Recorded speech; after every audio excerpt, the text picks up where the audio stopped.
सतनाम श्री वाहिगुरु जी। बेशुमार अथा अगनत अतुल्य, ज्यों बुलावहो त्यों नानक दास बोलै। मत सुमत तेरा वस स्वामी, हम जंत तू पुरख जंतनी। जन नानक के प्रभ करते स्वामी, ज्यों भावै तिवै बुलैनी। बाणी मुखों उचारीऐ होए रुशनाई, मिटै अंधियारा। ज्ञान गोष्ठ चर्चा सदा, अनहद शब्द उठे धुनकारा। जो हर दासन की उस्तत है, सा हर की वडियाई। हर अपनी वडियाई भावदी, जन का जयकार कराई। गरीब नवाज सतगुरु दसां पातशाहियां दे हिरदा ਸਰੂਪ, ਚਵਰ ਤਖਤ ਛਤਰ ਦੇ ਮਾਲਕ, ਜੁਗੋ ਜੁਗ ਅਟਲ ਧੰਨ ਗੁਰੂ ਗ੍ਰੰਥ ਸਾਹਿਬ ਜੀ ਦੀ ਪਰਮ ਪਵਿੱਤਰ ਹਜ਼ੂਰੀ ਅੰਦਰ ਸੁਭਾਏਮਾਨ। ਹਜ਼ੂਰ ਦੇ ਦਰੋਂ ਵਰੋਸਾਈ ਹੋਈ ਹਜ਼ੂਰ ਦੀ ਸਾਜੀ ਨਿਵਾਜੀ ਪਰਮ ਸਨਮਾਨਯੋਗ ਸਾਧ ਸੰਗਤ ਜੀ, ਗੁਰੂ ਕਲਗੀਧਰ ਦਸ਼ਮੇਸ਼ ਪਿਤਾ ਜੀ ਵੱਲੋਂ ਬਖਸ਼ੀ ਹੋਈ ਫਤਿਹ ਪ੍ਰਵਾਨ ਕਰੋ। ਵਾਹਿਗੁਰੂ ਜੀ ਕਾ ਖਾਲਸਾ, ਵਾਹਿਗੁਰੂ ਜੀ ਕੀ ਫਤਿਹ।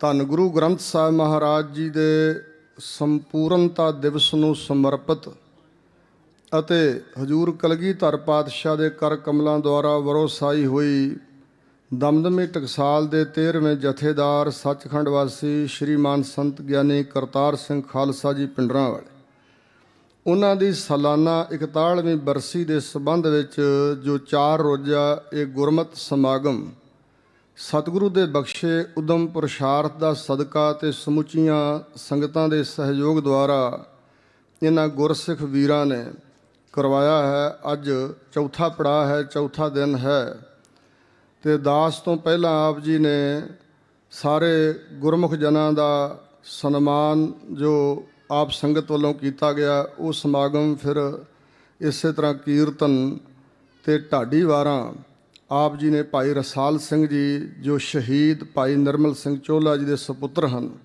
ਦਾਸ ਦੇ ਨਾਲ ਬੜਾ ਉਹਨਾਂ ਦਾ ਮਿਲਾਪ ਵੀ ਸੀ ਔਰ ਥਾਵਾਂ ਥਾਵਾਂ 'ਤੇ ਜਾ ਕੇ ਬਹੁਤ ਵੀਰ ਰਸੀ ਸ਼ਹੀਦ ਸਿੰਘਾਂ ਦੀਆਂ ਵਾਰਾਂ ਉਹ ਕਵੀਸ਼ਰੀ ਰੂਪ ਵਿੱਚ ਗਾਇਨ ਕਰਕੇ ਅਤੇ ਹਲੂਣਾ ਦਿਆ ਕਰਦੇ ਸਨ। ਇਸ ਕਾਰਨ ਕਰਕੇ ਉਹਨਾਂ ਨੂੰ ਸ਼ਹੀਦ ਕੀਤਾ ਗਿਆ। ਉਹ ਸ਼ਹੀਦ ਹਨ ਸਾਡੀ ਕੌਮ ਦੇ, ਉਹਨਾਂ ਦੇ ਸਪੁੱਤਰ ਦਾ ਢਾਡੀ ਜਥਾ, ਬੜੀ ਖੁਸ਼ੀ ਦੀ ਬਾਤ ਹੈ। ਉਹਨਾਂ ਨੇ ਆਪ ਜੀ ਨੂੰ ਸੰਤ ਜਰਨੈਲ ਸਿੰਘ ਖਾਲਸਾ ਦੀ ਉਪਮਾ ਵਿੱਚ ਇੱਕ ਵਾਰ ਵੀ ਸੁਣਾਈ ਹੈ। ਹੁਣ ਕੁਝ ਮਿੰਟਾਂ ਵਾਸਤੇ ਆਪ ਜੀ ਦੇ ਦਰਸ਼ਨ ਕਰਨ ਲਈ ਦਾਸ ਨੂੰ ਆਗਿਆ ਹੋਈ ਹੈ।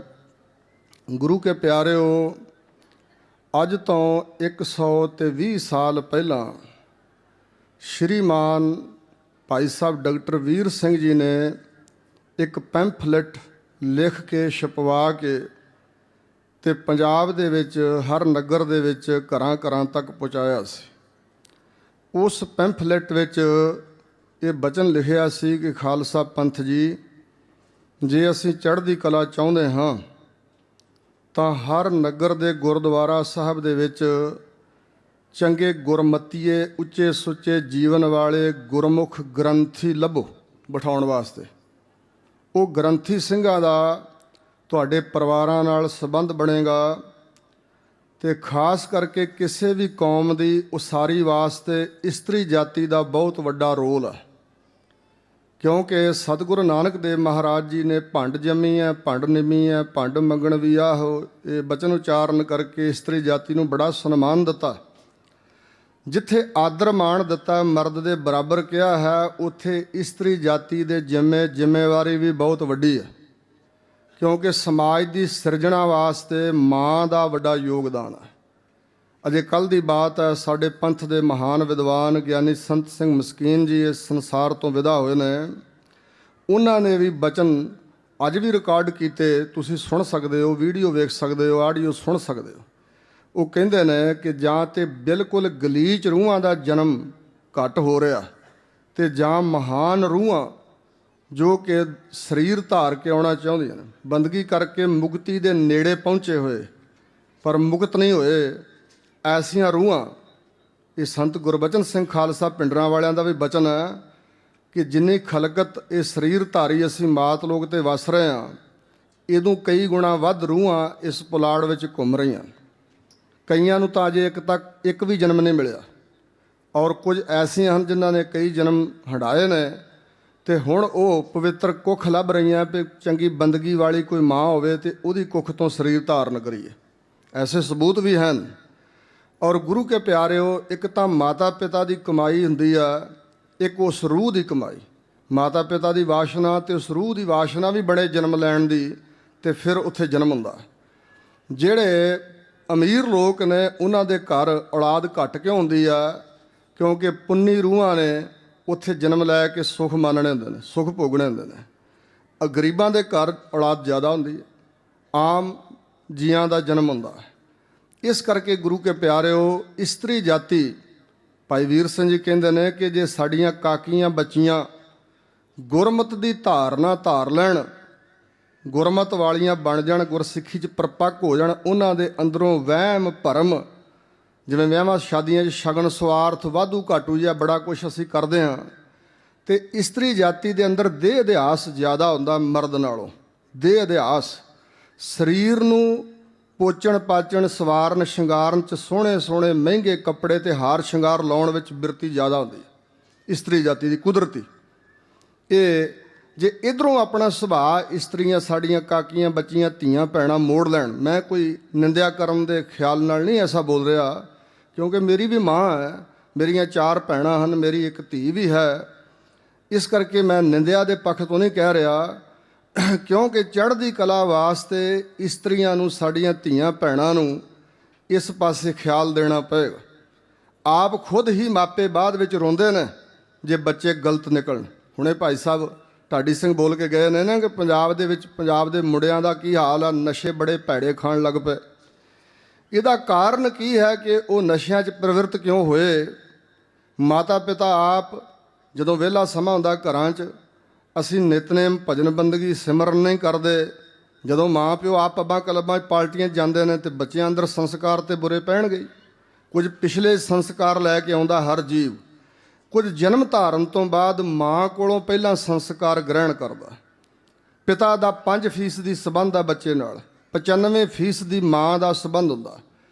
ਕੁੱਖ ਦੇ ਵਿੱਚ ਵੀ ਬੱਚਾ ਸੰਸਕਾਰ ਗ੍ਰਹਿਣ ਕਰਦਾ। ਅਮਰੀਕਾ ਦੇ ਵਿੱਚ ਇੱਕ ਛੋਟਾ ਜਿਹਾ ਬੱਚਾ 2-2.5 ਸਾਲ ਦਾ, ਤੇ ਜਿਨ੍ਹਾਂ ਦਿਨਾਂ 'ਚੋਂ ਮਾਂ ਦੇ ਗਰਭ ਵਿੱਚ ਸੀ, ਮਾਤਾ ਗੁਰਬਾਣੀ ਦਾ ਪਾਠ ਬਹੁਤ ਕਰਦੀ ਸੀ, ਤੇ ਬੱਚਾ ਨਿੱਕਾ ਜਿਹਾ ਸਿੱਖਣ ਤੋਂ ਬਗੈਰ ਮਾਂ ਇੱਕ ਪੰਕਤੀ ਬੋਲਦੀ, ਉਹ 2-3 ਪੰਕਤੀਆਂ ਸੁਖਮਨੀ ਸਾਹਿਬ ਦੀਆਂ ਆਪ ਬੋਲੀ ਜਾਂਦਾ ਅੱਗੇ। ਆਪ ਉਹਨਾਂ ਦੱਸਿਆ, ਵਟਸਐਪ ਤੇ ਵੀ ਦੱਸਿਆ ਕਿ ਇਸ ਕਰਕੇ ਸੰਸਕਾਰ ਪਿਆ ਇਸ ਬੱਚੇ ਅੰਦਰ, ਛੋਟੀ ਜਿਹੀ ਉਮਰ ਤੋਂ ਬਾਣੀ ਪੜ੍ਹਦਾ। ਇਸ ਪ੍ਰਕਾਰ ਮਾਂ ਦੇ ਗਰਭ ਵਿੱਚ ਵੀ ਸੰਸਕਾਰ ਵਿਅਕਤੀ ਗ੍ਰਹਿਣ ਕਰਦਾ, ਰੂਹ ਗ੍ਰਹਿਣ ਕਰਦੀ ਹੈ। ਸਾਇੰਟਿਸਟ ਇਹ ਗੱਲ ਮੰਨ ਗਏ, ਸਾਇੰਸ ਇਹ ਗੱਲ ਮੰਨਦੀ ਹੈ ਕਿ ਬੱਚਾ ਮਾਂ ਦੇ ਗਰਭ ਵਿੱਚ ਸੁਪਨੇ ਵੀ ਵੇਖਦਾ ਔਰ ਉਹ ਸੰਸਕਾਰ ਗ੍ਰਹਿਣ ਕਰਦਾ। ਇਸੇ ਤਰ੍ਹਾਂ ਜਨਮ ਲੈਣ ਤੋਂ ਬਾਅਦ ਫਿਰ ਮਾਂ ਦੇ ਕੋਲ ਜ਼ਿਆਦਾ ਸਮਾਂ ਉਹ ਰਹਿੰਦਾ।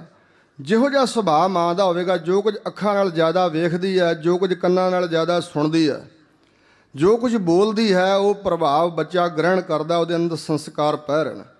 ਬੱਚੇ ਦਾ ਮਨ ਸ਼ੀਸ਼ੇ ਵਰਗਾ ਹੁੰਦਾ ਹੈ। ਜੋ ਸੰਸਕਾਰ ਬਚਪਨ ਵਿੱਚ ਪੈ ਜਾਣਗੇ, ਉਹ ਹੋਰ ਸਮਾਜ 'ਚ ਵਿਚਰ ਕੇ ਜਿਹੜੇ ਸੰਸਕਾਰ ਪੈਣੇ ਹਨ ਉਹਨਾਂ ਦਾ ਟੱਕਰਾ ਕਰਨਗੇ। ਬੱਚਾ ਵਿਗੜੇਗਾ ਨਹੀਂ। ਜੇ ਚੰਗੇ ਸੰਸਕਾਰ ਪਰਪੱਕ ਹੋਏ ਹੋਣਗੇ ਨਾ ਮਾਂ ਵੱਲੋਂ, ਤੇ ਬੱਚੇ ਵਿਗੜਨਗੇ ਨਹੀਂ। ਅਮਰੀਕਾ ਦੀ ਸਟੇਟ ਕੈਲੀਫੋਰਨੀਆ 'ਚ ਫਰਜ਼ਨੋ ਸ਼ਹਿਰ ਆ, ਉੱਥੇ ਇੱਕ ਸਿੰਘ ਆ, ਉਹਦੇ 2 ਨੌਜਵਾਨ ਬੇਟੇ ਨੇ।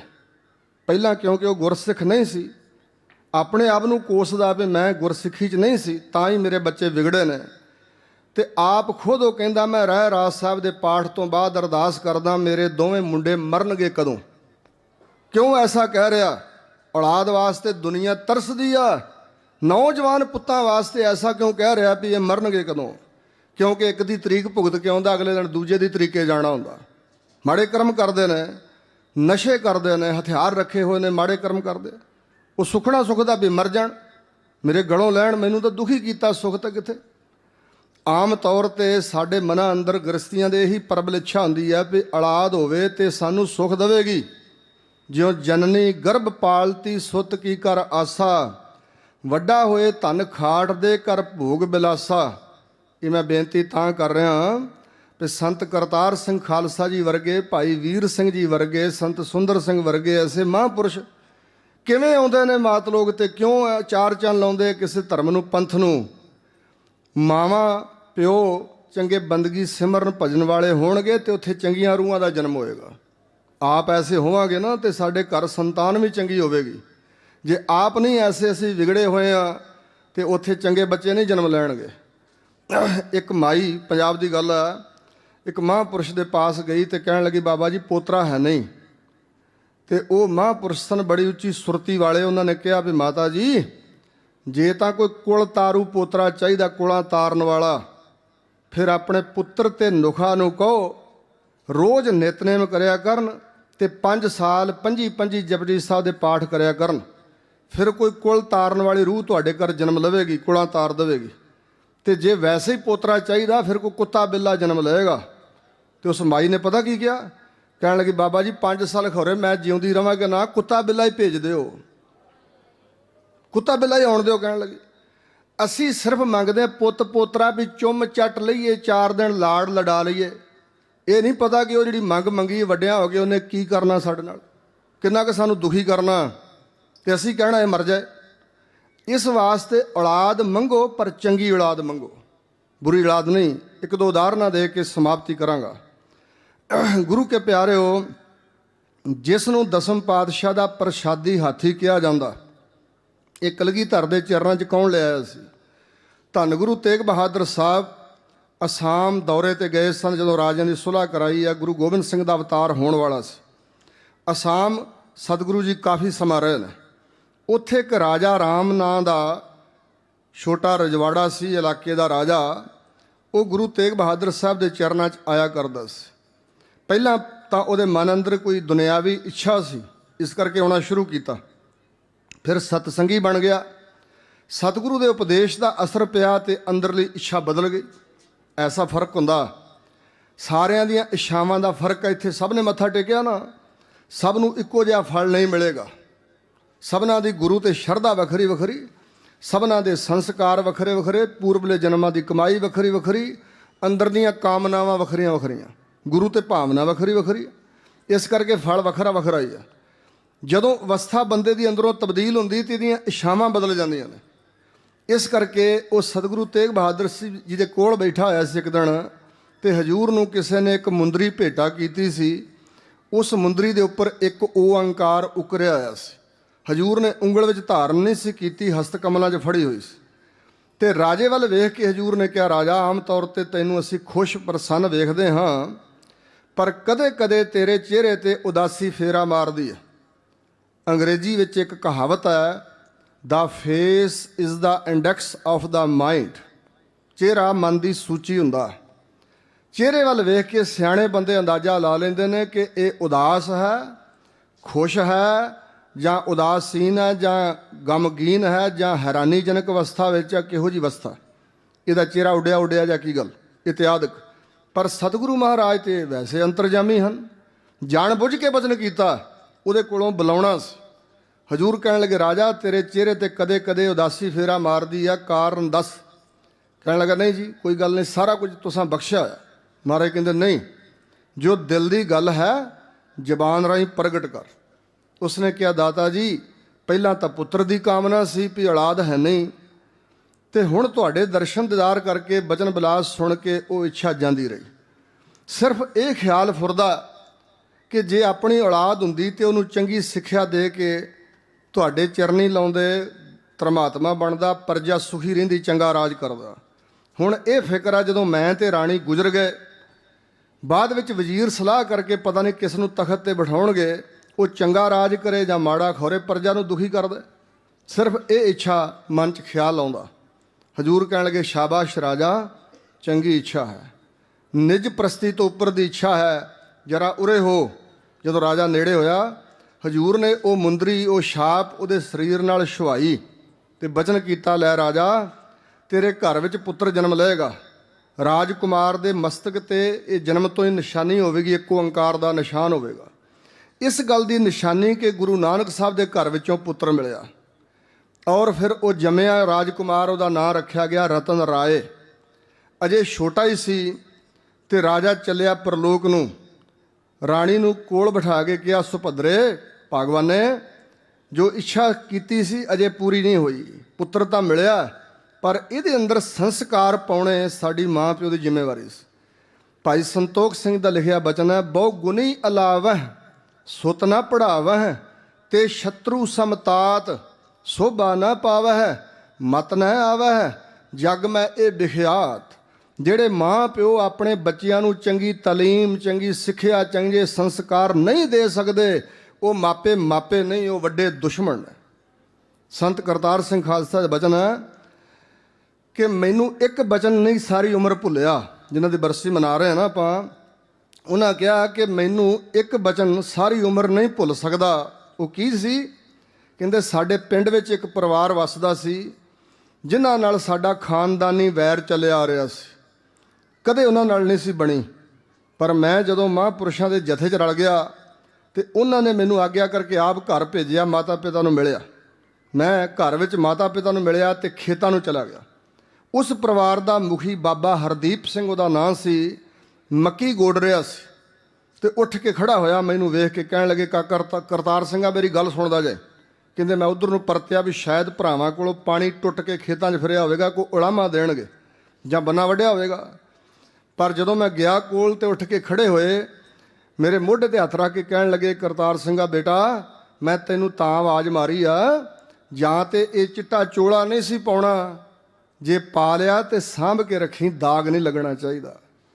ਸੀ ਵੈਰੀ ਪਰਿਵਾਰ ਦਾ ਬੰਦਾ, ਪਰ ਸਿੱਖਿਆ ਬੜੀ ਮਹਾਨ ਦਿੱਤੀ। ਕਹਿਣ ਲੱਗੇ, ਹੋਰ ਸਭ ਕੁਝ ਭਾਵੇਂ ਭੁੱਲ ਜਾਏ, ਪਰ ਇਹ ਬਚਨ ਮੇਰੇ ਆਖਰੀ ਦਮ ਤੱਕ ਮੈਨੂੰ ਭੁੱਲੇਗਾ ਨਹੀਂ ਜੋ ਉਸਨੇ ਕਿਹਾ। ਤੇ ਠੀਕ ਮਹਾਂਪੁਰਸ਼ਾਂ ਨੇ ਆਪਣੇ ਜੀਵਨ ਦਾ ਚੋਲਾ ਸਾਂਭ ਕੇ ਰੱਖਿਆ। ਇਸ ਕਰਕੇ ਉਹਨਾਂ ਦੇ ਜੀਵਨ ਸੰਬੰਧੀ ਸਿੰਘ ਸਾਹਿਬ ਗਿਆਨੀ ਜਸਵੰਤ ਨੇ ਕਿਤਾਬ ਲਿਖੀ ਆ, ਉਹਦਾ ਨਾਂ ਚਿੱਟਾ ਚੋਲਾ। ਉਹਨਾਂ ਦਾ ਜੀਵਨ ਚਿੱਟੇ ਚੋਲੇ ਵਰਗਾ ਸਾਫ ਸੁਥਰਾ ਸੀ, ਦਾਗ ਤੋਂ ਬਿਨਾਂ। ਤੇ ਐਸੇ ਬਚਨ ਉਹ ਸਿੱਖਿਆਦਾਇਕ ਕਿਹਾ ਕਰਦੇ ਸਨ। ਕਈ ਵਾਰੀ ਤੁਰੇ ਜਾਂਦੇ ਇਹ ਬਚਨ ਪੜ੍ਹਨ ਲੱਗ ਪੈਂਦੇ, ਮਨਾ ਸ਼ੈਤਾਨਾ ਬੇਈਮਾਨਾ, ਕਦੇ ਤਾਂ ਟਿਕ ਕੇ ਬਹਿ ਜਾ, ਨਿਤ ਸਿਆਪੇ ਤੇਰੇ ਕਰਦਾ, ਕਦੇ ਤਾਂ ਮਗਰੋਂ ਲੈ ਜਾ। ਸਿੱਖਿਆ ਦੇਣ ਵਾਸਤੇ ਐਸੇ ਬਚਨ। ਸੋ ਰਹੋ ਵਿਚਾਰ। ਰਾਣੀ ਨੇ ਕਿਹਾ, ਪਤੀ ਦੇਵ ਜੀ, ਕੋਈ ਗੱਲ ਨਹੀਂ, ਤੁਸੀਂ ਤੁਰ ਚੱਲੇ ਹੋ, ਮੇਰੇ ਸਰੀਰ 'ਚ ਸਵਾਸ ਹਨ, ਮੈਂ ਆਪਣੀ ਪੂਰੀ ਵਾਹ ਲਾ ਦਿਆਂਗੀ ਇਸ ਬੱਚੇ ਅੰਦਰ ਚੰਗੇ ਸੰਸਕਾਰ ਭਰਨ ਲਈ। ਰਾਣੀ ਕੋਲ ਬਿਠਾ ਕੇ ਰੋਜ਼ ਸੁਖਮਨੀ ਸਾਹਿਬ ਦਾ ਪਾਠ ਸੁਣਾਉਂਦੀ ਸੀ ਤੇ ਕੇਸ ਰੱਖੇ ਹੋਏ ਸੀ, ਜੂੜਾ ਸੀ, ਦਸਤਾਰ ਬੰਨ੍ਹ ਦਿੰਦੀ ਸੀ। ਇੱਕ ਦਿਨ ਰਾਜਕੁਮਾਰ ਦੀ ਖੇਡਦਿਆਂ ਦਸਤਾਰ ਖੁੱਲ੍ਹ ਗਈ ਤੇ ਸ਼ੀਸ਼ੇ ਮੂਹਰੇ ਖਲੋ ਕੇ ਦਸਤਾਰ ਬੰਨ੍ਹਣ ਲੱਗਾ ਰਤਨ ਰਾਏ ਬੱਚਾ। ਉਹਨੇ ਉਹ ਦਾਗ ਵੇਖਿਆ ਮਸਤਕ ਤੇ, ਇੱਕ ਓਂਕਾਰ ਉਕਰਿਆ ਹੋਇਆ।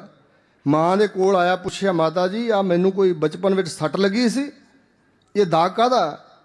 ਰਾਣੀ ਨੇ ਮੂੰਡ ਪਲੋਸਿਆ, ਛਾਤੀ ਨਾਲ ਲਾਇਆ, ਲੋਹਾ ਗਰਮ ਵੇਖਿਆ ਤੇ ਸੱਟ ਮਾਰੀ। ਬੇਟਾ, ਇਹ ਤੇਰੇ ਮਸਤਕ ਤੇ ਗੁਰੂ ਤੇਗ ਬਹਾਦਰ ਸਾਹਿਬ ਦੀ ਬਖਸ਼ਿਸ਼ ਦਾ ਚਿੰਨ੍ਹ ਹੈ। ਇਹ ਉਹਨਾਂ ਨੇ ਦਾਤ ਬਖਸ਼ੀ ਸੀ ਤੇਰੀ ਸਾਨੂੰ, ਤੇ ਉਹਨਾਂ ਕਿਹਾ ਸੀ ਇਹ ਮਸਤਕ ਤੇ ਦਾਗ ਹੋਵੇਗਾ, ਨਿਸ਼ਾਨੀ ਹੋਵੇਗੀ। ਤੇ ਰਾਜਕੁਮਾਰ ਕਹਿਣ ਲੱਗਾ, ਮਾਤਾ ਜੀ, ਅਜੇ ਤੱਕ ਫਿਰ ਮੈਨੂੰ ਉਹਨਾਂ ਸਤਿਗੁਰਾਂ ਦੇ ਦਰਸ਼ਨ ਨਹੀਂ ਕਰਵਾਏ। ਰਾਣੀ ਕਹਿਣ ਲੱਗੀ, ਬੇਟਾ, ਹਿੰਦ ਵਾਸੀਆਂ ਦੇ ਧਰਮ ਦੀ ਰੱਖਿਆ ਲਈ ਉਹ ਸ਼ਹੀਦ ਹੋ ਚੁੱਕੇ ਨੇ।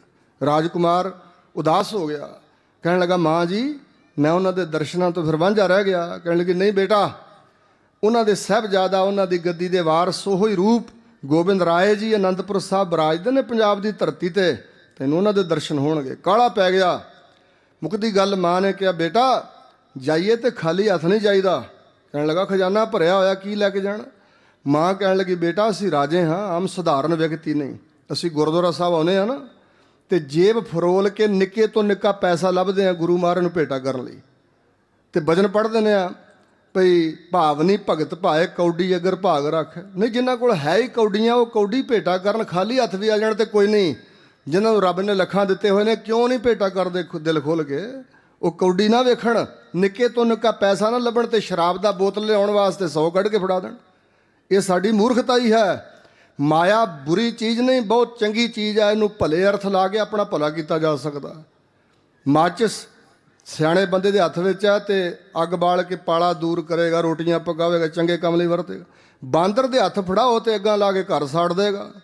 ਇਸ ਕਰਕੇ ਅਸੀਂ ਬਾਂਦਰ ਨਹੀਂ ਬਣਨਾ, ਅਸੀਂ ਮਨੁੱਖ ਹਾਂ ਤੇ ਗੁਰੂ ਦੇ ਸਿੱਖ ਹਾਂ, ਧਰਮੀ ਖਵਾਉਂਦੇ ਹਾਂ, ਧਾਰਮਿਕ। ਇਸ ਮਾਇਆ ਦੀ ਸਹੀ ਵਰਤੋਂ ਕਰਨੀ, ਪ੍ਰਾਪਤੀ ਵਾਸਤੇ ਬੁਰਾ ਕਰਮ ਨਹੀਂ ਕਰਨਾ, ਪ੍ਰਾਪਤ ਹੋਈ ਨਾਲ ਬੁਰੇ ਕੰਮ ਨਹੀਂ ਕਰਨੇ, ਬੁਰੇ ਥਾਵਾਂ 'ਤੇ ਨਹੀਂ ਵਰਤਣੇ। ਸਾਡੇ 'ਚ ਬੜੀ ਵੱਡੀ ਗਿਰਾਵਟ ਆ। ਅਸੀਂ ਚਾਹੁੰਦੇ ਹਾਂ ਪੰਥ ਦੀ ਚੜ੍ਹਦੀ ਕਲਾ ਹੋਵੇ, ਪਰ ਅਸੀਂ ਮਾਇਆ ਮਾੜੇ ਕਰਮਾਂ 'ਤੇ ਖਰਚਦੇ ਹਾਂ। ਵਹਿਮਾਂ ਸ਼ਾਦੀਆਂ 'ਤੇ ਫਜ਼ੂਲ ਖਰਚੀ। ਸਾਡੀਆਂ ਧੀਆਂ ਭੈਣਾਂ 2-2 ਲੱਖ ਦਾ ਇੱਕ ਸੂਟ ਬਣਾਉਂਦੀਆਂ ਵਿਆਹ ਵਾਲੇ ਦਿਨ ਪਾਉਣ ਲਈ। ਕਿਤੇ ਮੇਰੇ ਗਲ ਨਾ ਪੈ ਜਾਣ ਮਗਰੋਂ ਵੀ ਤੂੰ ਬਾਬਾ ਸਾਡੇ 'ਤੇ ਤਵਾ ਲਾਈ ਜਾਂਦਾ। ਨਹੀਂ, ਐਸਾ ਨਹੀਂ। ਮੇਰੀਆਂ ਧੀਆਂ ਭੈਣਾਂ ਬੀਬੀਆਂ ਕੋਈ ਬਗਾਨੀਆਂ ਨਹੀਂ, ਮੈਂ ਆਪਣੀਆਂ ਸਮਝ ਰਿਹਾ ਹਾਂ। ਪਰ ਐਸਾ ਨਹੀਂ ਕਰਨਾ ਚਾਹੀਦਾ। ਰਿਕਸ਼ੇ ਵਾਲਾ ਜਾਂ ਸਬਜ਼ੀ ਜਿਹਦੇ ਕੋਲੋਂ ਖਰੀਦਣੀ, ਗਰੀਬ ਬੰਦਾ, ਉਹ 10 ਰੁਪਏ ਮੰਗੇ ਤਾਂ ਅਸੀਂ ਕਹਿੰਦੇ 5 ਹੀ ਦੇਣੇ ਆ, ਤੈਨੂੰ 10 ਕਾਹਦੇ? ਉੱਥੇ ਨਹੀਂ ਅਸੀਂ ਖਰਚਣਾ ਚਾਹੁੰਦੇ ਤੇ ਫਜ਼ੂਲ ਖਰਚੀਆਂ ਬੜੀਆਂ ਕਰਦੇ। ਇਸ ਕਰਕੇ ਇਸ ਮਾਇਆ ਦੀ ਵੀ ਸਹੀ ਵਰਤੋਂ ਕਰਨੀ ਚਾਹੀਦੀ ਹੈ। ਰਾਜਕੁਮਾਰ ਨੇ ਕਿਹਾ ਮਾਤਾ ਜੀ ਖਜ਼ਾਨਾ ਭਰਿਆ ਹੋਇਆ। ਰਾਣੀ ਕਹਿਣ ਲੱਗੀ ਬੇਟਾ ਖਾਸ ਤੋਹਫੇ ਤਿਆਰ ਕਰਾ। ਅਸਾਮ ਦੇ ਜੰਗਲ 'ਚੋਂ ਮਕਨਾ ਹਾਥੀ ਪਕੜਿਆ, ਉਹਦੇ ਉੱਤੇ ਮੁਹਾਵਤ ਲਾਇਆ, 6 ਮਹੀਨੇ ਸਖਾਵਤ ਕਰਾਈ ਗਈ। ਸੁੰਡ ਨਾਲ ਪਕੜ ਕੇ ਜੋੜਾ ਅੱਗੇ ਕਰਨਾ, ਚੌਰ ਕਰਨਾ, ਤੀਰ ਚਲਾਈਏ ਤੇ ਚੁੱਕ ਕੇ ਲਿਆਉਣਾ ਆਦਿਕ ਮੁਹਾਰਤ ਸਿਖਾਈ ਗਈ। ਪੰਚ ਕਲਾ ਸ਼ਸਤਰ, ਚੰਦਨ ਦੀ ਚੌਂਕੀ, 1.25 ਲੱਖ ਦਾ ਤੰਬੂ ਆਦਿਕ ਸਾਰਾ ਕੁਝ ਤਿਆਰ ਕਰਕੇ ਫਿਰ ਇਹ ਰਾਜਕੁਮਾਰ ਆਪਣੀ ਮਾਂ ਨੂੰ ਲੈ ਕੇ ਅਨੰਦਪੁਰ ਸਾਹਿਬ ਪੁੱਜਾ। ਇਹਦੇ ਭੇਟਾ ਕੀਤੇ ਹਾਥੀ ਦਾ ਨਾਮ ਕਲਗੀਧਰ ਨੇ ਲਿਖਿਆ ਪ੍ਰਸ਼ਾਦੀ ਹਾਥੀ। ਤੇ ਕਈ ਮਹੀਨੇ ਇਸ ਰਤਨ ਰਾਏ ਨੂੰ ਗੁਰੂ ਕਲਗੀਧਰ ਨੇ ਆਪਣੇ ਕੋਲ ਰੱਖਿਆ। ਜਦੋਂ ਕਿਤੇ ਇੱਛਾ ਕਰਦਾ ਸੀ ਵਾਪਸ ਜਾਣ ਲਈ ਵੀ ਰਾਜ ਭਾਗ ਦੀ ਜ਼ਿੰਮੇਵਾਰੀ ਸੰਭਾਲੀਏ, ਹਜੂਰ ਕਈ ਵਾਰੀ ਆਗਿਆ ਦੇ ਦਿੰਦੇ, ਤੁਰਨ ਲੱਗਦਾ ਤੇ ਫਿਰ ਬਾਹੋਂ ਫੜ ਲੈਂਦੇ। ਨਹੀਂ ਰਾਜਾ, ਅਜੇ ਸਾਡਾ ਪ੍ਰੇਮ ਪੂਰਾ ਨਹੀਂ ਹੋਇਆ, ਅਜੇ ਅਸੀਂ ਜਾਣ ਨਹੀਂ ਦੇਣਾ। ਹਾਥੀ ਤੇ ਸਵਾਰ ਹੁੰਦੇ ਸੀ, ਨਾਲ ਹੀ ਹੌਦੇ 'ਚ ਬਿਠਾ ਲੈਂਦੇ ਸਨ। ਘੋੜੇ ਤੇ ਸਵਾਰ ਹੁੰਦੇ ਸੀ, ਨਾਲ ਸ਼ਿਕਾਰ ਨੂੰ ਲੈ ਜਾਂਦੇ ਸਨ।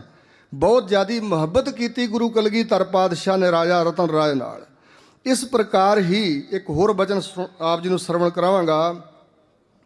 ਭਾਈ ਸਾਹਿਬ ਡਾਕਟਰ ਵੀਰ ਸਿੰਘ ਦੇ ਦਾਦਾ ਜੀ ਸਰਦਾਰ ਕਾਹਨ ਸਿੰਘ ਜੀ ਬੜੇ ਧਰਮਾਤਮਾ ਹੋਏ ਨੇ। ਇਹਨਾਂ ਦੇ ਨਾਨਾ ਜੀ ਬੜੇ ਧਰਮਾਤਮਾ ਹੋਏ ਨੇ, ਗਿਆਨੀ ਹਜ਼ਾਰਾ ਸਿੰਘ ਜੀ, ਬਹੁਤ ਵੱਡੇ ਧੁਰੰਤਰ ਵਿਦਵਾਨ ਤੇ ਬੜੀ ਉੱਚੀ ਅਵਸਥਾ ਵਾਲੇ। ਭਾਈ ਵੀਰ ਸਿੰਘ ਦੇ ਦਾਦਾ ਜੀ, ਉਹਨਾਂ ਦੀ ਇੱਕ ਧਰਮ ਦੀ ਭੈਣ ਸੀ ਲਾਹੌਰ, ਉਹਨੂੰ ਮਿਲਣ ਵਾਸਤੇ ਗਏ। ਪਹਿਲਾਂ ਵੀ ਜਾਇਆ ਕਰਦੇ ਸੀ। ਗਏ ਤੇ ਅਗਲੇ ਦਿਨ ਹੀ ਕਹਿਣ ਲੱਗੇ ਭੈਣ ਜੀ ਅਸੀਂ ਰਹਿਣਾ ਸੀ ਕੁਝ ਦਿਨ, ਪਰ ਸਾਡੇ ਘਰ 'ਚ ਅੰਮ੍ਰਿਤਸਰ ਸਾਹਿਬ ਬਹੁਤ ਵੱਡੇ ਮਹਿਮਾਨ ਆਉਣ ਵਾਲੇ ਨੇ, ਉਹਨਾਂ ਦੇ ਸਵਾਗਤ ਵਾਸਤੇ ਅਸੀਂ ਛੇਤੀ ਜਾਣਾ। ਭੈਣ ਜੀ ਨੇ ਸਮਝਿਆ ਵੀ ਸਾਧੂ ਸੰਤ ਇਹਨਾਂ ਦੇ ਘਰ ਆਉਂਦੇ ਨੇ, ਕੋਈ ਬਹੁਤ ਵੱਡੇ ਮਹਾਤਮਾ ਹੋਣਗੇ ਜਿਨ੍ਹਾਂ ਆਉਣਾ। ਕਹਿਣ ਲੱਗੇ ਜੀ 7 ਵਜਨ। ਚਲੇ ਗਏ ਅੰਮ੍ਰਿਤਸਰ ਸਾਹਿਬ ਨੂੰ। ਤੇ ਉਸ ਬੀਬੀ ਨੇ ਖਿਆਲ ਕੀਤਾ ਵੀ ਇਹ ਇੰਨੀ ਉਪਮਾ ਕਰ ਰਹੇ ਨੇ ਵੀ ਬੜੇ ਵੱਡੇ ਮਹਿਮਾਨ ਆਉਣੇ ਨੇ, ਮੈਂ ਵੀ ਸੇਵਾ ਕਰਾਂਗੀ, ਉਹ ਰਹਿਣਗੇ ਵੀ 4 ਦਿਨ। ਫਿਰ ਉਹ ਬੀਬੀ ਜੀ ਵੀ ਮਗਰ ਆ ਗਏ ਤੇ ਘਰ ਵਿੱਚ ਮਹਿਮਾਨ ਕੋਈ ਨਹੀਂ ਆਇਆ। ਭਾਈ ਵੀਰ ਸਿੰਘ ਦਾ ਜਨਮ ਹੋਇਆ ਤੇ 2-4 ਦਿਨ ਬਾਅਦ ਉਸ ਬੀਬੀ ਨੇ ਪੁੱਛ ਲਿਆ ਭਰਾਤਾ ਜੀ ਤੁਸੀਂ ਜਿਹੜੇ ਮਹਿਮਾਨ ਕਹਿੰਦੇ ਸੀ ਆਉਣ ਵਾਲੇ ਨੇ, ਆਏ ਤਾਂ ਹੈ ਨਹੀਂ? ਤਾਂ ਗੋਦੀ 'ਚ ਚੁੱਕਿਆ ਹੋਇਆ ਸੀ ਭਾਈ ਵੀਰ ਸਿੰਘ ਨੂੰ ਦਾਦਾ ਜੀ ਨੇ, ਤੇ ਦੱਸਿਆ ਵੀ ਇਹਨਾਂ ਦੀ ਆਮਦ ਵਾਸਤੇ ਅਸੀਂ ਇਹਨਾਂ ਦਾ ਸਤਿਕਾਰ ਕਰਨ ਵਾਸਤੇ ਆਏ ਹਾਂ। ਤੇ ਬੜੀ ਹੈਰਾਨ ਹੋਈ ਬੀਬੀ ਵੀ ਇਹ ਤੇ ਛੋਟਾ ਜਿਹਾ ਬੱਚਾ ਤੁਹਾਡਾ ਪੋਤਰਾ ਜੀ। ਕਹਿਣ ਲੱਗੇ ਨਹੀਂ, ਆਮ ਬੱਚਿਆਂ ਵਰਗਾ ਬੱਚਾ ਨਹੀਂ, ਇਹ ਬੜੇ ਮਹਾਨ ਵਿਅਕਤੀ ਨੇ ਤੇ ਇਹਨਾਂ ਨੇ ਬੜੀ ਪੰਥ ਦੀ ਸੇਵਾ ਕਰਨੀ। ਭਾਈ ਵੀਰ ਸਿੰਘ ਨੂੰ ਘੰਟਿਆਂ ਬੱਧੀ ਗੋਦੀ 'ਚ ਲੈ ਕੇ ਦਾਦਾ ਜੀ ਬਾਣੀ ਪੜ੍ਹਦੇ ਸਨ ਤੇ ਭਾਈ ਵੀਰ ਸਿੰਘ ਨੇ ਕਦੇ ਕਿਰਿਆ ਨਹੀਂ ਕੀਤੀ, ਕਦੇ ਰੋਏ ਨਹੀਂ, ਐਨ ਸ਼ਾਂਤ ਚਿੱਤ ਹੋ ਕੇ ਬਾਣੀ ਸੁਣਦੇ ਸੀ ਜਨਮ ਤੋਂ ਲੈ ਕੇ।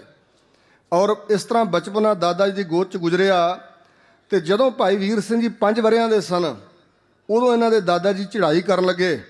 ਜਿਹੜੇ ਆ ਦੁਕੀ ਤਿੱਕੀ ਬੰਦੇ ਹੁਣ ਕਹੀ ਜਾਂਦੇ ਨੇ ਨਾ, ਮਹਾਰਾਜ ਦੇ ਸਿਮਰਨ ਵਿੱਚ ਕੋਈ ਸ਼ਕਤੀ ਨਹੀਂ, ਕੀਰਤਨ ਨੇ ਸਿਮਰਨ ਨੇ ਸਾਡਾ ਕੁਝ ਨਹੀਂ ਸਵਾਰਿਆ, ਸਿੱਖ ਧਰਮ 'ਚ ਸਿਮਰਨ ਹੈ ਹੀ ਨਹੀਂ। ਇੱਕ ਪ੍ਰਚਾਰਕ ਸਟੇਜ ਤੇ ਬੋਲ ਰਿਹਾ ਜਿਹੜਾ ਮੈਂ ਵਾਹਿਗੁਰੂ ਵਾਹਿਗੁਰੂ ਕਰ ਰਿਹਾ ਨਾ, ਇਹਦੇ ਨਾਲ ਰੱਬ ਨਹੀਂ ਮਿਲਦਾ, ਇਹ ਤਾਂ ਸਿਰਫ ਮੈਂ ਆਪਣੇ ਮਨ ਨੂੰ ਥੋੜ੍ਹਾ ਟਿਕਾਉਣ ਵਾਸਤੇ ਕਰ ਰਿਹਾ। ਨਾਲੇ ਵਾਹਿਗੁਰੂ ਵਾਹਿਗੁਰੂ ਬੋਲੀ ਜਾਂਦਾ, ਨਾਲੇ ਰੱਦ ਕਰੀ ਜਾਂਦਾ। ਇਹੋ ਜਿਹੇ ਪ੍ਰਚਾਰਕ ਪੈਦਾ ਹੋਏ ਤੇ ਗੁਰਬਾਣੀ ਦੇ ਅਰਥ ਗਲਤ ਕਰੀ ਜਾਂਦੇ ਨੇ। ਕੀ ਉਹ ਸਿੱਧ ਕਰ ਸਕਦੇ ਵੀ ਉਹਨਾਂ ਨੂੰ ਇਲਹਾਮ ਹੋਇਆ ਉੱਪਰੋਂ ਸੱਚਖੰਡ ਚੋਂ ਨਵੇਂ ਅਰਥ ਉਤਰੇ, ਬਾਣੀ ਦੇ ਨਵੇਂ ਅਰਥ ਬਣਾ ਲਏ। ਜਿਹੜਾ ਬਚਨ ਆਉਂਦਾ ਨਾ, ਕਈ ਜਨਮ ਭਏ ਕੀਟ ਪਤੰਗਾ, ਕਈ ਜਨਮ ਗਜ ਮੀਨ ਕੁਰੰਗਾ, ਕਈ ਜਨਮ ਪੰਖੀ ਸਰਪ ਹੋਇਓ, ਕਈ ਜਨਮ ਹੈਵਰ ਬ੍ਰਿਖ ਜੋਇਓ। ਇੱਥੇ ਵੇਖੋ ਜਨਮ ਦਾ ਸ਼ਬਦ ਆ। ਤੇ ਇੱਕ ਬੜਾ ਵੱਡਾ ਆਪਣੇ ਆਪ ਨੂੰ ਪ੍ਰੋਫੈਸਰ ਤੇ ਹੁਣ ਇਸ ਵੇਲੇ ਪ੍ਰਿੰਸੀਪਲ ਸਾਹਿਬ ਅਖਬਾਰ ਆ ਲੁਧਿਆਣੇ ਇੱਕ ਕਾਲਜ ਵਿੱਚ, ਉਹ ਕਹਿੰਦਾ ਕਿ ਜਨਮ ਨਹੀਂ ਕੋਈ ਵੀ ਹੁੰਦਾ, ਇਹ ਬਿਰਤੀਆਂ ਹਨ, ਕਦੇ ਕੁੱਤੇ ਵਾਲੀ ਬਿਰਤੀ, ਕਦੇ ਗਧੇ ਵਾਲੀ ਬਿਰਤੀ, ਕਦੇ ਹਾਥੀ ਵਾਲੀ ਬਿਰਤੀ। ਜਨਮ ਕੋਈ ਨਹੀਂ, ਨਾ ਅਗਲਾ ਜਨਮ ਨਾ ਪਿਛਲਾ ਜਨਮ, ਕੋਈ ਜਨਮ ਨਹੀਂ। ਜੇ ਅਗਲਾ ਪਿਛਲਾ ਜਨਮ ਨਹੀਂ, ਪਰਲੋਕ ਨਾਂ ਦੀ ਕੋਈ ਚੀਜ਼ ਨਹੀਂ, ਧਰਮ ਰਾਜ ਕੋਈ ਨਹੀਂ, ਨਰਕ ਸੁਰਗ ਕੋਈ ਨਹੀਂ, ਤੇ ਫਿਰ ਧਰਮ ਦਾ ਪ੍ਰਚਾਰ ਕਿਉਂ ਕਰਨਾ? ਸਿਰਫ ਕਾਨੂੰਨ ਤੋਂ ਹੀ ਬਚਣਾ, ਕਾਨੂੰਨ ਦੇ ਦਾਇਰੇ 'ਚ ਰਹਿ ਕੇ ਐਕਟਰ ਐਕਟਰਸਾਂ ਮੁੰਡੇ ਕੁੜੀਆਂ ਬਣ ਜਾਣ, ਗਾਉਣ ਵਾਲੇ ਗੰਦੇ ਮੰਦੇ ਗੀਤ, ਕਾਨੂੰਨ ਤੇ ਰੁਕਦਾ ਹੀ ਨਹੀਂ। ਤੇ ਫਿਰ ਐਸ਼ਪ੍ਰਸਤੀ ਕਰਨ, ਫਿਰ ਸਾਰੇ ਮਰ ਜਾਣਾ, ਚੰਗਿਆਂ ਵੀ ਤੇ ਮਾੜਿਆਂ ਵੀ। ਧਰਮ ਦੀ ਤੇ ਲੋੜ ਹੀ ਇਸ ਵਾਸਤੇ ਆ ਵੀ ਰੂਹ ਦਾ ਜਨਮ ਵੀ ਨਹੀਂ ਤੇ ਮੌਤ ਵੀ ਨਹੀਂ। ਸਰੀਰਾਂ ਦੇ ਜਨਮ ਹੁੰਦੇ ਨੇ, ਸਰੀਰਾਂ ਦੀ ਮੌਤ ਹੁੰਦੀ। ਮੇਰੇ ਕੋਲ ਸਮਾਂ ਨਹੀਂ ਤੇ ਮੈਂ ਸਬੂਤ ਪੇਸ਼ ਕਰਾਂਗਾ ਵੀ ਕਿਵੇਂ ਅਗਲਾ ਪਿਛਲਾ ਜਨਮ ਦੇ ਸਬੂਤ ਹੈਗੇ ਨੇ। 2-3 ਸਾਲ ਦਾ ਬੱਚਾ ਆਪਣੇ ਪਿਛਲੇ ਜਨਮ ਦੀਆਂ ਗੱਲਾਂ ਕਿਵੇਂ ਦੱਸ ਸਕਦਾ? ਮੇਰਾ ਪਿਛਲਾ ਜਨਮ ਫਲਾਣੇ ਪਿੰਡ ਸੀ, ਫਲਾਣੇ ਜ਼ਿਲ੍ਹੇ ਵਿੱਚ। ਉਸ ਜੀਵਨ ਦੀ ਸਾਰੀ ਗਾਥਾ ਕਿਵੇਂ ਸੁਣਾ ਸਕਦਾ 3 ਸਾਲ ਦਾ ਬੱਚਾ? ਸਬੂਤ ਨੇ ਮੇਰੇ ਪਾਸ, ਇੱਕ ਨਹੀਂ ਅਨੇਕਾਂ। ਤੇ ਉਹ ਲੋਕ ਐਸਾ ਪ੍ਰਚਾਰ ਕਰ ਰਹੇ ਨੇ, ਜੇ ਉਹਨਾਂ ਦੀ ਗੱਲ ਮੰਨ ਲਈ ਜਾਏ ਤੇ ਆਉਣ ਵਾਲੇ ਸਮੇਂ 'ਚ ਜਦੋਂ ਇਹ ਸਬੂਤ ਪ੍ਰਗਟ ਹੋਣਗੇ ਤੇ ਲੋਕ ਕਹਿਣਗੇ ਤੁਹਾਡੇ ਗੁਰੂ ਦੀ ਬਾਣੀ ਝੂਠੀ ਆ, ਕਿਉਂਕਿ ਅਸੀਂ ਅਰਥ ਗਲਤ ਕਰ ਰਹੇ ਹਾਂ ਨਾ ਵੀ ਅਗਲਾ ਪਿਛਲਾ ਜਨਮ ਹੀ ਕੋਈ ਨਹੀਂ।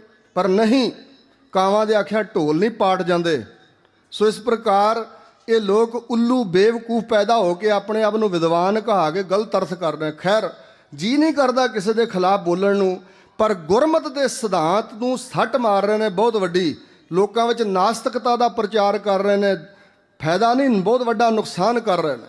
ਤੇ ਲੋਕ ਬੇਵਕੂਫ ਬਣ ਕੇ ਮਗਰ ਲੱਗ ਤੁਰੇ ਨੇ। ਸੋ ਬਹੁਤ ਵੱਡੀ ਗਿਰਾਵਟ ਆਈ ਹੈ। ਇਹ ਕਿਉਂ ਹੈ? ਕਿਉਂਕਿ ਪਰਮਾਤਮਾ ਦਿਖਾਈ ਨਹੀਂ ਦਿੰਦਾ। ਪਰਮਾਤਮਾ ਸ਼ਰਧਾ ਭਾਵਨਾ ਬੰਦਗੀ ਦਾ ਵਿਸ਼ਾ ਹੈ। ਤੇ ਇਹ ਵੀ ਕੋਈ ਅਥਾਰਟੀ ਲੈਟਰ ਨਹੀਂ ਦੇ ਸਕਦਾ ਕਿ 5 ਸਾਲ 10 ਸਾਲ ਨਿਤਨੇਮ ਕਰੇਗਾ ਤੇ ਰੱਬ ਮਿਲ ਪਏਗਾ। ਨਹੀਂ, ਇਹ ਭਾਵਨਾ ਪੈਦਾ ਹੋਵੇ, ਗੁਰੂ ਦੀ ਬਖਸ਼ਿਸ਼ ਹੋਵੇ, ਆਪਣੀ ਮਰਜ਼ੀ ਨਾਲ ਅਕਾਲ ਪੁਰਖ ਆਪਣਾ ਗਿਆਨ ਬਖਸ਼ਦਾ। ਇਹ ਨਹੀਂ ਕਿ ਉਹ ਹੈ ਨਹੀਂ, ਜਿਹਨੇ ਸਾਰੀ ਵੱਡੀ ਕੁਦਰਤ ਰਚੀ ਹੈ। ਇਸ ਕੁਦਰਤ ਦਾ ਕਾਦਰ ਹੈ। ਜਪਣ ਵਾਸਤੇ ਪਹਿਲਾ ਭਾਵ ਹੀ ਇਹ ਹੈ ਦਾ ਭਾਵ ਕਿ ਰੱਬ ਹੈ। ਰਹੋ ਵਿਚਾਰ ਗੁਰੂ ਕੇ ਪਿਆਰਿਓ। ਇਉਂ ਭਾਈ ਵੀਰ ਸਿੰਘ ਦੇ ਦਾਦਾ ਜੀ ਚੜ੍ਹਾਈ ਕਰਨ ਲੱਗੇ, ਆਪਣੇ ਪੁੱਤਰ ਚਰਨ ਸਿੰਘ ਨੂੰ ਕੋਲ ਸੱਦ ਕੇ ਕਹਿਣ ਲੱਗੇ, ਬੇਟਾ ਚਰਨ ਸਿੰਘਾ, ਮੈਨੂੰ ਧੁਰੋਂ ਸੱਦਾ ਆ ਗਿਆ, ਮੈਂ ਜਾ ਰਿਹਾ ਹਾਂ। ਜੋ ਕੁਝ ਵੀ ਬਚਨ ਹੁਣ ਤੱਕ ਮੈਂ ਤੇਰੇ ਨਾਲ ਕੀਤੇ ਬੇਸ਼ੱਕ ਤੈਨੂੰ ਭੁੱਲ ਜਾਣ, ਪਰ ਮੇਰੇ ਅੰਤ ਸਮੇਂ ਦੇ ਕੀਤੇ ਬਚਨ ਪੱਲੇ ਬੰਨ ਯਾਦ ਰੱਖੀ, ਅਵਗਿਆ ਨਾ ਕਰ ਦੇ, ਕਿਤੇ ਗਲਤੀ ਨਾ ਕਰ ਦੇ। ਕਹਿੰਦੇ ਕੀ ਬਚਨ ਹੈ ਪਿਤਾ ਜੀ? ਕਹਿੰਦੇ ਜਿਹੜਾ ਤੇਰਾ ਬੱਚਾ ਵੀਰ ਸਿੰਘ ਆ, ਇਹਦਾ ਮੂੰਹ ਨਹੀਂ ਫਿਟਕਾਰਨਾ ਕਦੇ ਵੀ, ਇਹਨੂੰ ਕਦੇ ਝਿੜਕਣਾ ਨਹੀਂ। ਕਹਿੰਦੇ ਪਿਤਾ ਜੀ ਕਿਹੋ ਜਿਹੀ ਪਾਬੰਦੀ ਲਾ ਰਹੇ ਹੋ? ਬੱਚੇ ਤੇ ਗਲਤੀਆਂ ਦਿਹਾੜੀ 'ਚ ਕਈ ਕਰਦੇ ਨੇ। ਉਹ ਮਾਂ ਪਿਓ ਹੀ ਕਾਹਦਾ ਜਿਹੜਾ ਬੱਚੇ ਨੂੰ ਗਲਤੀ ਤੋਂ ਝਿੜਕੇ ਨਾ, ਸਿੱਖਿਆ ਨਾ ਦੇ। ਕਹਿੰਦੇ ਇਹਨੂੰ ਸਿੱਖਿਆ ਦੀ ਲੋੜ ਨਹੀਂ, ਇਹ ਆਮ ਬੱਚਿਆਂ ਵਰਗਾ ਬੱਚਾ ਨਹੀਂ। ਇਹ ਗਲਤੀ ਕਰੇਗਾ ਤੇ ਝਿੜਕੇਗਾ, ਜੇ ਗਲਤੀ ਨਹੀਂ ਕਰੇਗਾ ਤੇ ਝਿੜਕੇਗਾ ਕਿਉਂ? ਪਰ ਤੈਨੂੰ ਹਦਾਇਤ ਕਰ ਰਿਹਾ, ਜੇ ਤੇਰੀ ਨਜ਼ਰ ਨੂੰ ਭੁਲੇਖਾ ਲੱਗੇ, ਗਲਤੀ ਹੋਰ ਕਿਸੇ ਨੇ ਕੀਤੀ ਹੋਵੇ, ਤੂੰ ਇਹਦੀ ਗਲਤੀ ਸਮਝ ਕੇ ਝਿੜਕਣ ਲੱਗ ਜਾਏ ਤੇ ਨੁਕਸਾਨ ਹੋਏਗਾ ਪੰਥ ਦਾ ਬਹੁਤ ਵੱਡਾ। ਜੇ ਤੈਨੂੰ ਭੁਲੇਖਾ ਲੱਗੇ ਤਾਂ ਇੱਕ ਵਾਰੀ, ਹੱਦ 2 ਵਾਰੀ ਝਿੜਕਣਾ। ਜਿਸ ਦਿਨ ਤੂੰ ਤੀਜੀ ਵਾਰੀ ਇਹਨੂੰ ਝਿੜਕਿਆ, ਤੇਰੇ ਅੱਗੋਂ ਇਸ ਨੇ ਬੋਲਣਾ ਨਹੀਂ, ਪਰ ਸਰੀਰ ਛੱਡ ਕੇ ਚਲਾ ਜਾਏਗਾ। ਇਹ ਬੜੀ ਬੈਰਾਗੀ ਰੂਹ ਹੈ। ਇਹ ਦੁਨੀਆ ਤੇ ਆਉਣ ਦਾ ਇਹਨੂੰ ਬੰਧਨ ਕੋਈ ਨਹੀਂ ਸੀ ਤੇ ਨਾ ਕੋਈ ਇੱਛਾ ਸੀ। ਮੈਂ ਕਈ ਵਰੇ ਸਤਿਗੁਰੂ ਨਾਨਕ ਦੇਵ ਮਹਾਰਾਜ ਦੇ ਚਰਨਾਂ ਵਿੱਚ ਨਿਤਨੇਮ ਤੋਂ ਬਾਅਦ ਅਰਦਾਸਾਂ ਕੀਤੀਆਂ ਤੇ ਤਾਂ ਸਤਿਗੁਰੂ ਜੀ ਨੇ ਇਸ ਨੂੰ ਭੇਜਿਆ। ਇਹਨੇ ਪੰਥ ਦੀ ਬਹੁਤ ਵੱਡੀ ਮਹਾਨ ਸੇਵਾ ਕਰਨੀ ਆ। ਤੇਰੀ ਗਲਤੀ ਕਰਕੇ ਪੰਥ ਨੂੰ ਘਾਟਾ ਪੈ ਜਾਏਗਾ, ਧਿਆਨ ਰੱਖੀ, ਇਹਨੂੰ ਝਿੜਕਣਾ ਨਹੀਂ।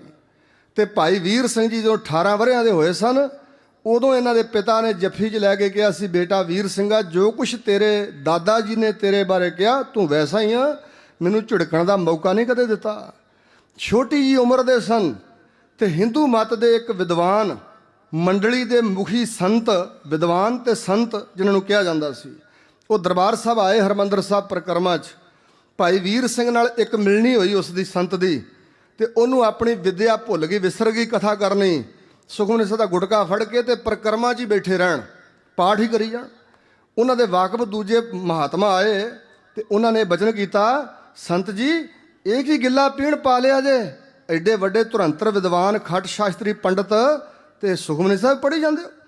ਕਹਿਣ ਲੱਗੇ ਇੱਥੇ ਅੰਮ੍ਰਿਤਸਰ ਦੇ ਵਿੱਚ ਇੱਕ ਬੱਚਾ ਰਹਿੰਦਾ, ਉਹਨੇ ਮੇਰੇ ਸਿਰ ਤੇ ਜਾਦੂ ਕਰ ਦਿੱਤਾ, ਹੁਣ ਮੇਰੇ ਕੋਲੋਂ ਸੁਖਮਨੀ ਸਾਹਿਬ ਨਹੀਂ ਛੁੱਟ ਸਕਦਾ।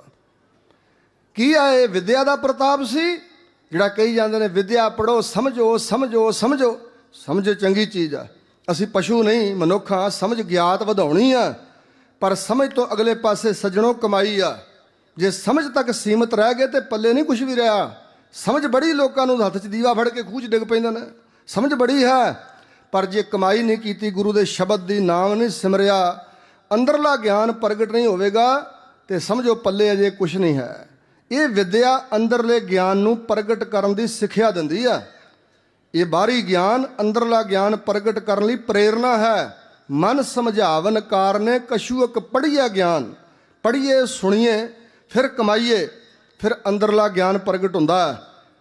ਜੇ ਵਿਦਿਆ ਦੇ ਤਕਾਜ਼ੇ ਹੁੰਦੇ, ਦੁਨਿਆਵੀ ਅਕਲਾਂ ਦੇ ਤਕਾਜ਼ੇ ਹੁੰਦੇ, ਤੇ ਸ੍ਰੀ ਗੁਰੂ ਹਰਿਕ੍ਰਿਸ਼ਨ ਸਾਹਿਬ 5.25 ਸਾਲ ਦੀ ਉਮਰ ਵਿੱਚ ਗੁਰਗੱਦੀ ਦੇ ਵਾਰਸ ਨਾ ਕਦੇ ਬਣਦੇ। ਗੌਰ ਫਰਮਾਓ, ਦੁਨੀਆ ਦੇ ਵਿਦਵਾਨ, ਬੁੱਧੀਵਾਨ, ਅਕਲਵੰਦ ਕਹਾਉਣ ਵਾਲੇ ਲੋਕਾਂ ਦੀ ਬੁੱਧ ਚੱਕਰਤ ਹੋ ਗਈ ਹੋਵੇਗੀ ਜਦੋਂ 5 ਸਾਲ ਤੇ 3 ਮਹੀਨੇ ਦੇ ਸ੍ਰੀ ਗੁਰੂ ਹਰਿਕ੍ਰਿਸ਼ਨ ਸਾਹਿਬ ਨੂੰ ਗੁਰੂ ਨਾਨਕ ਸਾਹਿਬ ਦੀ ਗੱਦੀ ਦੇ ਵਾਰਸ ਬਣਾਇਆ ਗਿਆ, ਤਖਤ ਦੇ ਵਾਰਸ ਬਣਾਏ। ਦੁਨੀਆ ਚੱਕਰਤ ਹੋ ਗਈ ਹੋਵੇਗੀ, ਕਿਉਂਕਿ ਸਿੱਖ ਉਦੋਂ ਸ਼ਰਧਾਵਾਨ ਸਨ, ਸਾਡੇ ਵਰਗੇ ਨਹੀਂ ਕੱਚੇ ਪਿੱਲੇ। ਕਿਸੇ ਨੇ ਕੋਈ ਕਿੰਤੂ ਪਰੰਤੂ, ਕੋਈ ਉਜਰ ਨਹੀਂ ਕੀਤਾ ਵੀ 5.25 ਸਾਲ ਦਿਆਂ ਨੂੰ ਗੁਰਗੱਦੀ ਤੇ ਬਿਠਾਤਾ, ਇਹ ਗੁਰਿਆਈ ਕਰ ਲੈਣਗੇ। ਉਹਨਾਂ ਦੇ ਦਰਬਾਰ ਵਿੱਚ ਇੱਕ ਚੋਰ ਆਇਆ ਇੱਕ ਵਾਰੀ, ਜਸਵੰਤ ਰਾਏ ਚੋਰ ਸੀ, ਤੇ ਉਹਨੇ ਕਦੇ ਪਹਿਲਾਂ ਦਰਸ਼ਨ ਨਹੀਂ ਸੀ ਕੀਤਾ। ਅੱਜ ਆਇਆ ਦੁਨੀਆ ਵਾਂਗ, ਸੰਗਤ ਵਾਂਗ, ਉਹਨੇ ਵੀ ਮੱਥਾ ਟੇਕਿਆ ਤੇ ਮਨ 'ਚ ਖਿਆਲ ਉਪਜਿਆ ਵੀ ਇਹ ਸਾਰੇ ਲੋਕ ਬੇਵਕੂਫ ਨੇ। 5.25 ਸਾਲ ਦੇ ਬੱਚੇ ਨੂੰ ਤਖਤ ਤੇ ਬਿਠਾ ਕੇ ਪੂਜਣ ਕਰ ਰਹੇ ਨੇ, ਬੇਅਕਲ ਲੋਕ ਨੇ। ਮੈਂ ਬੜਾ ਚਲਾਕ ਹਾਂ, ਮੱਥਾ ਤੇ ਮੈਂ ਬਨੌਟੀ ਟੇਕਿਆ, ਹੁਣ ਮੈਂ ਸੰਗਤਾਂ ਦੀਆਂ ਗਠੜੀਆਂ 'ਚੋਂ ਰਾਤ ਨੂੰ ਮਾਇਆ ਚੋਰੀ ਕਰਾਂਗਾ। ਚੋਰ ਸੀ। ਜਦੋਂ ਮੱਥਾ ਟੇਕਿਆ ਤੇ ਸ੍ਰੀ ਗੁਰੂ ਹਰਿਕ੍ਰਿਸ਼ਨ ਸਾਹਿਬ ਨੇ ਉਧਰ ਨੂੰ ਆਪਣਾ ਮੁਖਾਰਬੰਦ ਕਰਕੇ ਨੇਤਰਾਂ 'ਚ ਨੇਤਰ ਪਾ ਕੇ ਬਚਨ ਕੀਤਾ, ਚੋਰ ਕੀ ਹਾਮਾ ਭਰੇ ਨਾ ਕੋਏ, ਚੋਰ ਕੀਆ ਚੰਗਾ ਕਿਉਂ ਹੋਏ। ਉਹਦੇ ਛਕੇ ਛੁੱਟ ਗਏ, ਪੈਰਾਂ ਥੱਲੇ ਜ਼ਮੀਨ ਹਿੱਲ ਗਈ। ਮਨ ਨੇ ਮਨ ਨੂੰ ਫਟਕਾਰ ਪਾਈ, ਓਏ ਮਨਾ, ਜਿਹੜਾ ਗੁਰੂ ਪਹਿਲਾਂ ਹੀ ਜਾਣਦਾ, ਜਿਹਨੂੰ 5.25 ਸਾਲ ਦਾ ਬੱਚਾ ਸਮਝ ਲਿਆ ਈ, ਤੇਰੇ ਅੰਦਰ ਦੀ ਗੱਲ ਜਾਣ ਗਿਆ ਵੀ ਤੂੰ ਚੋਰੀ ਕਰਨ ਆਇਆ। ਜਦੋਂ ਚੋਰੀ ਕਰਦਾ ਹੋਵੇਗਾ ਇਹ ਗੁਰੂ ਵੇਖਦਾ ਨਹੀਂ ਹੋਵੇਗਾ। ਬਸ ਇਹਨਾਂ ਇਹ ਬਚਨ ਪੱਲੇ ਬੰਨ੍ਹ ਲਈਏ ਵੀ ਸਤਿਗੁਰੂ ਅੰਦਰ ਦੀ ਜਾਣਦਾ, ਸਾਡੇ ਸਭ ਕਰਮਾਂ ਨੂੰ ਵੇਖਦਾ, ਤੇ ਜੀਵਨ ਬਦਲ ਜਾਏਗਾ। ਅਸੀਂ ਉਹਨੂੰ ਚੋਰ ਕਹਾਂਗੇ, ਪਰ ਮੈਂ ਸਮਝਦਾ ਮੇਰੇ ਵਰਗੇ ਕਥਾਕੜਾਂ ਨਾਲੋਂ ਲੱਖ ਦਰਜਾ ਅੱਗੇ ਸੀ। 25-30 ਸਾਲ ਹੋ ਗਏ ਮੈਨੂੰ ਵੀ ਬਾਣੀ ਦੀ ਕਥਾ ਕਰਦਿਆਂ, ਬਾਣੀ ਦਾ ਪਾਠ ਕਰਦਿਆਂ, ਤੇ ਗੁਰੂ ਦਾ ਸ਼ਬਦ ਨਹੀਂ ਅੰਦਰ ਵਸਿਆ। ਉਹਦੇ ਇੱਕ ਬਚਨ ਅੰਦਰ ਵਸ ਗਿਆ ਤੇ ਜਾਰੋ ਕਤਾਰ ਰੋਇਆ ਤੇ ਦੁਬਾਰਾ ਸਿਰ ਚਰਨਾਂ ਤੇ ਰੱਖਤਾ। ਕਹਿਣ ਲੱਗਾ, ਸਤਿਗੁਰੂ ਜੀ ਹੁਣ ਭਾਵੇਂ ਹੁਣੇ ਸਿਰ ਵੱਢ ਦਿਓ ਤੇ ਭਾਵੇਂ ਜਿਉਂਦਾ ਰੱਖੋ, ਤੁਹਾਡੀ ਮਰਜ਼ੀ। ਮਹਾਰਾਜ ਕਹਿੰਦੇ, ਸਿਰ ਕਿਉਂ ਵੱਢਣਾ? ਕਹਿਣ ਲੱਗਾ, ਬਸ ਮੈਂ ਮਰ ਗਿਆ, ਮੇਰਾ ਜੀਵਨ ਸਮਾਪਤ। ਜੋ ਕੁਛ ਮੈਂ ਅੱਗੇ ਆਪਣੀ ਮਰਜ਼ੀ ਨਾਲ ਕਰਦਾ ਸੀ ਹੁਣ ਨਹੀਂ ਮੈਂ ਕਰ ਸਕਦਾ। ਹੁਣ ਜੋ ਤੁਸੀਂ ਕਹੋਗੇ ਉਹ ਹੋਵੇਗਾ, ਭਾਵੇਂ ਮਾਰ ਦਿਓ ਤੇ ਭਾਵੇਂ ਜਿਉਂਦਾ ਰੱਖੋ। ਚੋਰ ਤੋਂ ਸਾਧ ਬਣ ਗਿਆ ਗੁਰੂ ਦੇ ਇੱਕ ਸ਼ਬਦ ਦੇ ਤੀਰ ਨਾਲ। ਉਹ ਗੁਰੂ ਹਰਿਕ੍ਰਿਸ਼ਨ ਸਾਹਿਬ ਜੀ ਕੋਈ ਗ੍ਰੰਥ ਪੜ੍ਹ ਕੇ, ਕਿਤਾਬਾਂ ਪੜ੍ਹ ਕੇ ਨਹੀਂ ਸੀ ਇਸ ਪਦਵੀ ਤੇ ਪਹੁੰਚੇ।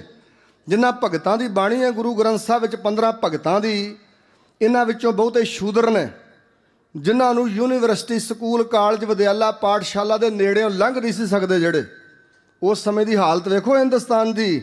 ਨਾਮਾ ਛਿੰਬਾ, ਕਬੀਰ ਜੁਲਾਹਾ, ਰਵਿਦਾਸ ਜੀ ਚਮਿਆਰ, ਇਹਨਾਂ ਦੀ ਬਾਣੀ ਕਿਉਂ ਲਿਖੀ? ਵਿਦਵਾਨ ਬੜੇ ਸਨ ਉਦੋਂ ਵਿਦਵਾਨ ਬੜੇ, ਕਵਿਤਾ ਰਚਣ ਵਾਲੇ, ਬਾਣੀਆਂ ਰਚਣ ਵਾਲੇ ਬੜੇ, ਉਹਨਾਂ ਦੀ ਬਾਣੀ ਕਿਉਂ ਨਹੀਂ ਦਰਜ ਕੀਤੀ?